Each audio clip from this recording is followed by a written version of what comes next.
අයිබෝන් කියලා පිළිගන්නවා අදත් ඕගොල්ලන් හැමෝම. අද මම ඕගොල්ලන්ට අරන් ආවේ තවත් සතියට උදේ කෑම වේල් කීපයක්. ඉතින් මේකත් හරි ලේසියෙන් හදන්න පුළුවන් රෙසිපි කීපයක් තියෙන්නේ. ඒ වගේම පොඩි අයට ඉස්කෝලේ යන්න උදේට කාලේ යන්න ඒ වගේම ලොකු අයටත් ගෙදර හැමෝටම ගැලපෙන විදිහට තමයි මම හදලා තියෙන්නේ. ඉතින් එහෙනම් බලමු අපි මුලින්ම මොනවද හදන්නේ කියලා. මම මුලින් මේකේ හදන්නේ අඩ ටිකක් වෙනස් විදිහට හදන්නේ අද. මම මුලින්ම මේස හැඳි එකක් මද රස්නේ වතුර අරගෙන ඒකට ඊට්ස් එකතු කරා තේ හැඳි 4න් එකක් විතර. ඊට පස්සේ එකතු කරලා ඒක කලවම් කරලා පැත්තකින් තියලා මම පිටි මිශ්‍රණය හදන්න ගන්නේ. බටර් අරන් තියෙනවා ග්‍රෑම් 20ක් විතර දිය කරගත්ත. ඊට පස්සේ සීනි අරන් තියෙනවා ග්‍රෑම් 80ක් විතර. ඉතින් සීනි නම් වැඩි කරගන්න පුළුවන් ඕගොල්ලන්ට අවශ්‍ය නම්. ඊට පස්සේ කිරි ටික එකතු කරලා මිශ්‍රණය හදා ගන්න ඕනේ. ඒකට මම මේ විදිහට මිශ්‍රණය හදා ගන්න ගමන් එකතු කරනවා පිටි මම අරන් තියෙන්නේ ග්‍රෑම් 125ක් 50ක් වගේ ප්‍රමාණයක්.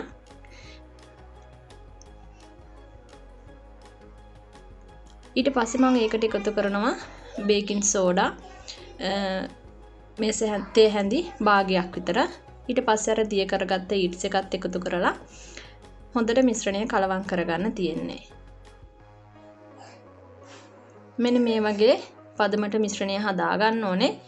ඒ හදාගෙන මේක පැය භාගයක් විතර පැත්තකින් තියලා තියන්න ඕනේ.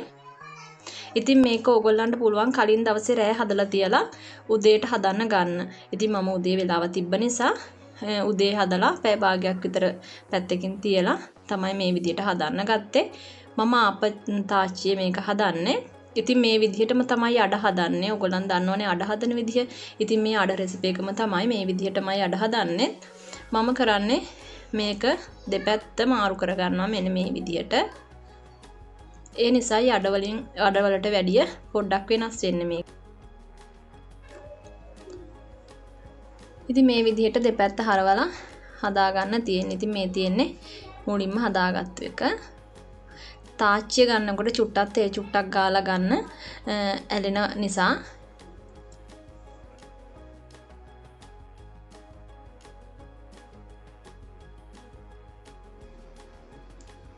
මේක හදනකොට ගින්දර ගොඩාක් අඩුවෙන් තියලා හදන්න. මොකද අපි සීනි ටිකක් වැඩිපුර එකතු කරලා තියෙන්නේ. ඒ නිසා යට ඉක්මනින්ම කළු පාට වෙනවා. ඒ නිසා ගොඩාක් අඩු ගින්දරේ තියලා මේ විදිහට හදා ගන්න තියෙන්නේ. ඉතින් මේ තියෙන්නේ ඒ හදාගත්තු ටික පිටි ග්‍රෑම් 150කින් විතර මේ විදිහේ ඒවා 8ක් විතර වගේ හදා ගන්න පුළුවන්. ඉතින් උදේට මේත් එක්ක මසාලා ටී එකක් හදාගත්තාම ඇති බබාලට අරයි යන්න උනත් ඉස්කෝලේට අරයි යන්න උනත් ඕගොල්ලන්ට පුළුවන් හදලා දෙන්න. මේකට අඩ රෙසිපි එකේදී බිත්තර එකතු කරනවා. මම මේක බිත්තර එකතු කරන්නේ නැතුව තමයි හදලා තියෙන්නේ. ඉතින් ඊළඟ දවසේ මම කලින් දවසේ කඩල පෙඟෙන්න තිබ්බා. ඉතින් මම අද හදන්නේ කඩල තම්බලා ටෙම්පරාදු කරන්න.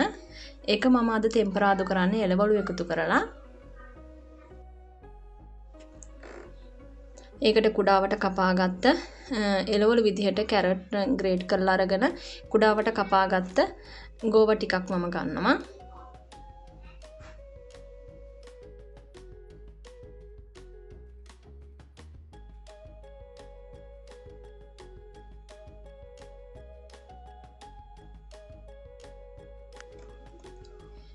මේ මම ඕගොල්ලන්ට පෙන්නන්නේ අපි දෙන්නට හදාගත්ත එක. මොකද මම බබාලට මිරිස් නොදා ඉස්සෙල්ලාම එළවලු විතරක් දාලා හදලා දුන්නා. ඒගොල්ලන් ඉස්කෝලේ යන නිසා.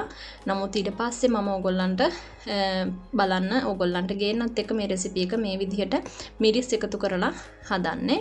ඉතින් පොඩි අයට මිරිස් දෙන්න නැත්නම් ඕගොල්ලන්ට පුළුවන් මිරිස් නැතුව මේ අනිත් සියලුම දේවල් දාලා එළවලු දාලා බබාලට හදලා දෙන්න. මම එකතු කරා අබ කෑලි මිරිස් ඊට පස්සේ කපාගත්ත ලුණු ටිකක් කරපිංචා එකතු කරලා ඒ ටික තෙලෙන් තැම්බෙනකොට කපාගත්ත එළවලු ටික එකතු කරගෙන විනාඩියක් විතර වගේ එළවලු ටිකක් බැදගන්නේ. ගොඩාක් වෙලාවක් නෙමෙයි.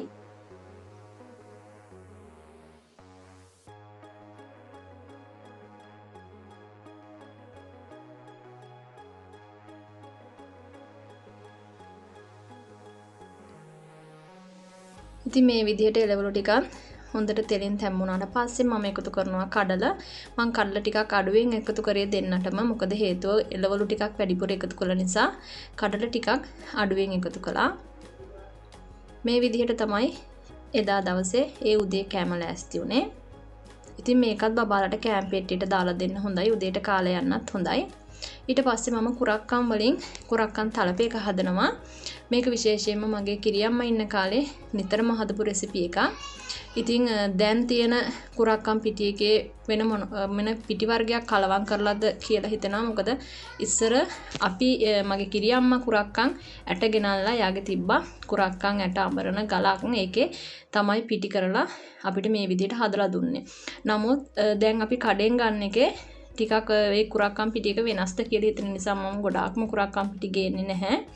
නමුත් ගෙනාපු විදිහට මේ විදිහට ගෙනාපුවම මම මේ විදිහට හදනවා.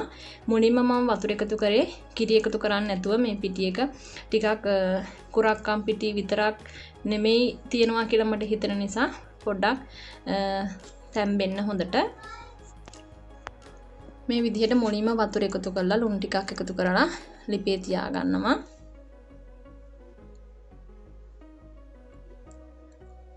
ඉතින් අඩු ගින්දරේ මම මේක තියාගෙන ටිකක් පුයා ගන්නෙ. ඊට පස්සේ හොඳට මේක රත් වෙලා හොඳට එකට මේ වගේ මිශ්‍රණය හැදීගෙන එනකොට මම එකතු කරනවා කිරි. කිරි එකතු කරලා ඒකට මම වියලි මිදි ටිකකුත් එකතු කරගන්නවා. ඊට පස්සේ මම සීනි එකතු කරගන්නවා. ටිකක් අඩුවෙන් එකතු කරගන්නේ වියලි මිදිත් එකතු කරන නිසා සීනි මේසැඳි දෙකක් විතර වගේ එකතු කරේ. එකතු කරලා හොඳට කලවම් කරලා මේක කැඳ වගේ තියෙන ගානට ගන්නෙ නැහැ. මේක තලපේ වගේ වෙනකන් ලිපේ තියලා උයා ගන්න ඕනේ. ඉතින් මෙන්න මේ වගේ පදම වෙනකම් මම උයා ගත්තා. මේ විදිහට තමයි ඒක හදාගත්තේ මම.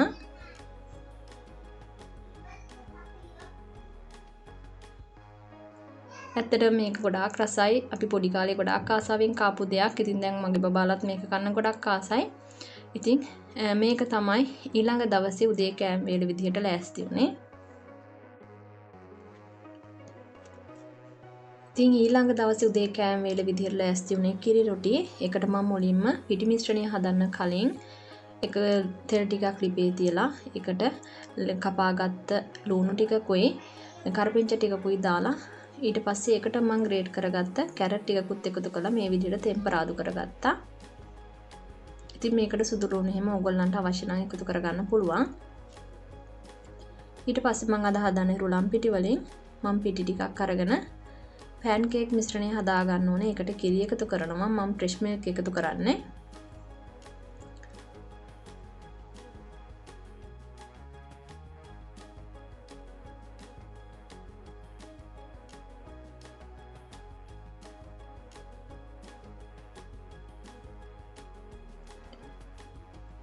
ඉතින් මේ පිටි මිශ්‍රණයකටත් රස අනුව ලුණු ටිකකුයි කහ ටිකකුයි එකතු කරගත්තා.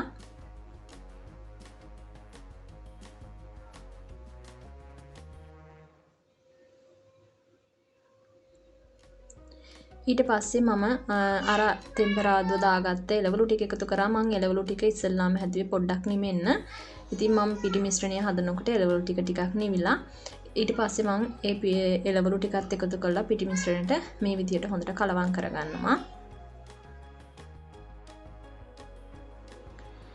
ඊට පස්සේ පෑන් එක ලිපේ තියලා චුට්ටක් රත් වෙනකොට තෙල් ටිකක් එකතු කරලා මේ විදිහට පෑන් එක වටේට තෙල් ටික ගා ගන්නවා.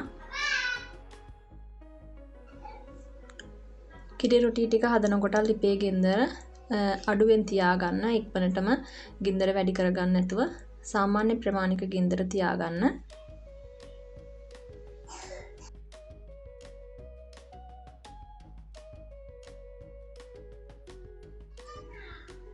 මේ විදිහට දෙපැත්ත හරවලා කිරි රොටි ටිකත් හදාගන්න තියෙන. ඉතින් ඒකත් හරිම ලේසි රෙසිපි එකක්.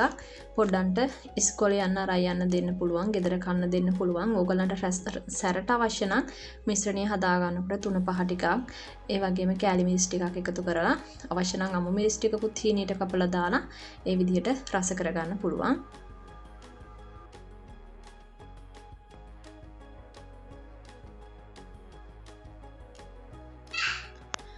ඉතින් මේ විදිහට හදාගත්ත කිරි රොටි ටික තමයි මේ තියෙන්නේ. මම මේක කෑමට ගන්නෙ කඩල ක්‍රීම් එක. ඔයගොල්ලන් දන්නවා කඩල ක්‍රීම් එක හදන විදිය මම ගෙනත් තියෙනවා. ඉතින් කඩල ක්‍රීම් එකත් එක්ක පොඩි දෙන්නට හදලා කන්න දුන්නේ. ඒ වගේම මම පොලොස් වලින් හැදුවා chili paste එකක්. මේ දවස්වල මම විවිධ කෑම හදන්න බලනවානේ කල් තියා ගන්න පුළුවන්. ඉතින් පොලොස් වලින් chili paste එකක් හැදුවා. ඒකත් ගොඩක් සාර්ථක රෙසිපි එකක්. ඉතින් ඒ දෙකත් එක්ක තමයි කිරි රොටි කන්න තියෙන්නේ. පොඩි අයට හදලා දුන්නේ මම මෙන්න මේ විදිහට. රොටි එකක් මැදට මේ වගේ කඩල ක්‍රීම් එකෙන් ගාලා